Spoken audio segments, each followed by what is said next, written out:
Wendy's, don't test me, I'll put you in the death squeeze, just like an orange in the summer, the fresh squeeze. Don't forget to subscribe and click the notification bell. Now let's get into it. Welcome to Chronicles, Part 34.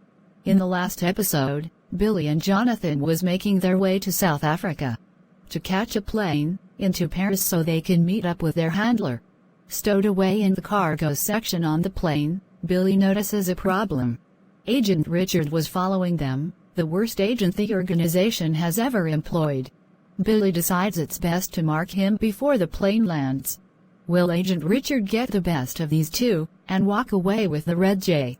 Stay tuned, we'll be right back after this short message. I'm Odell, the host, writer, and creator of Assassin Studio and Simply Sundays via YouTube. I want my novels on the big screen, so I made my stories animated. If you're looking for a true creator, I hope to see you in LA. Much love, and remember, be yourself, because no one is as unique as you. Billy advises Jonathan of her plan, and they set it in motion. Jonathan crosses the aisle again, keeping an eye on Agent Richard, making sure he didn't see him. Billy throws the lighter she had in her bag, hoping to lure him closer. Jonathan creeps round the 7-foot-tall towers of luggage, and Billy lunges at Agent Richard, taking him down, slitting his throat before they hit the floor. Billy stayed on top of Agent Richard, covering his mouth, while Jonathan pulled him out of sight, and into the storage room, before the airplane employee comes looking for him. Great takedown, we can cross another heavy hitter off our watch list. That was exciting to say the least. We have a lot more coming our way. Let's get out of here. I'll seal the door from the outside. By the time they get it open, we'll still be like ghosts in the wind. That'll work. I'll reach out for a favor to get us off the plane. I already handled that, my lady. I have someone that'll get us out of the airport before they notice we were here. What would I do without you? Let's never find out. Maybe. You're starting to grow on me. Wearing you down, woman. I'm wearing you down. Out of nowhere, Billy could hear a gargling sound, but she knew Agent Richard was dead. She rechecked his pulse, while Jonathan listened to their one and only exit. It's coming from the door. Try to open it. Jonathan tries to open the door, but something was blocking the way. The more he pushed, the more he was able to see what exactly was blocking them in. The employee of the airline. Did he have strawberry red hair? Or was it an odd blonde? How can you not remember? Strawberry red. Is it him? Yes, and we have 20 minutes to get out of this room before we land. I'll give us 15 minutes. If we can't come up with something, I'm going to have to blow us out of here. If we get caught, we lose the file, but more importantly, they're going to kill us. 14 minutes? Got it.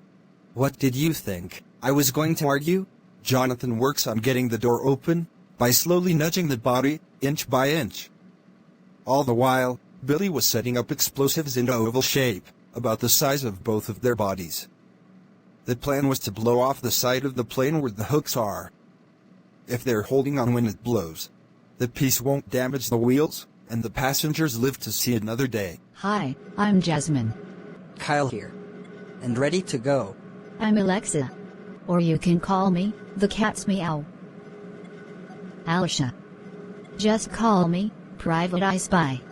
Welcome to the story of 7 Gems, where there is an adventure with every splinter through the colorful castings. Come along and join the group.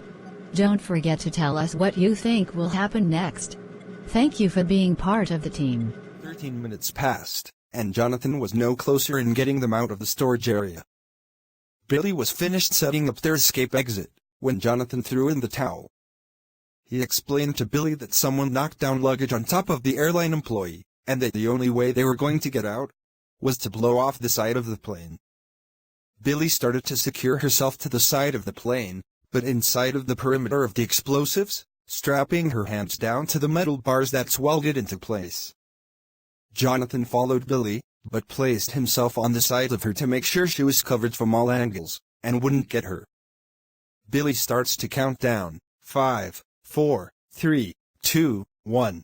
The wheels came down no sooner than the first, of many explosives detonated. Billy was thinking to herself that this wasn't in the plans. The wheels weren't supposed to come down for another few minutes. Jonathan looked at Billy and noticed the concerned look that was plastered on her face.